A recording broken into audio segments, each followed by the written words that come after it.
Hi, I'm Kamen, and welcome to the first video on my channel, stolen from a DeviantArt post I made some weeks ago.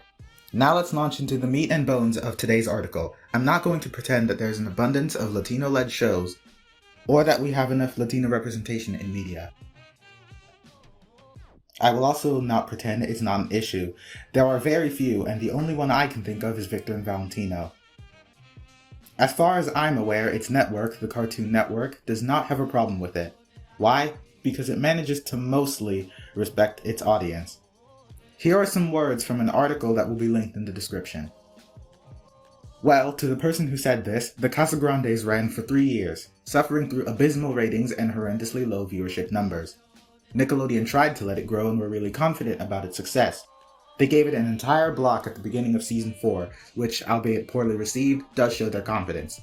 When it aired, it did garner promising viewer counts, but due to sticking to literally the exact same formula and tropes as the Loud House, people lost interest. After all, why watch the Casagrandes when you can already see exactly what it offers and when with the Loud House? Is it a Latino issue that people aren't watching the Casagrandes? Nope, it's mostly a quality issue. Let's go back to Victor and Valentino. Admittedly, Victor and Valentino's ratings can get abysmal, more so than the Casagrandes.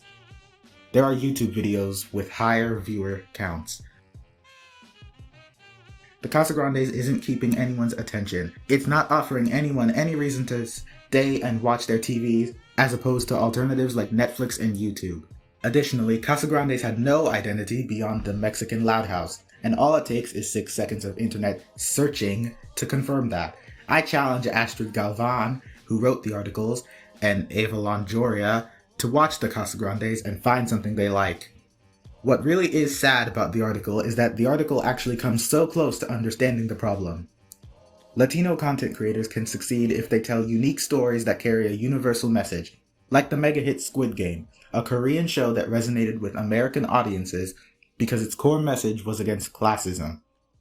That's called a quality standard. The Casagrandes never reached that quality standard or any other ones.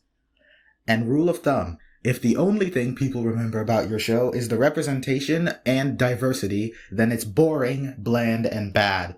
I'm working on a deep cuts review to come after this, but I'll review a Casagrandes episode, Perro Malo, to tell you exactly why the Casagrandes never stood a chance. It commits the same flaws as the Loud House in the same ways.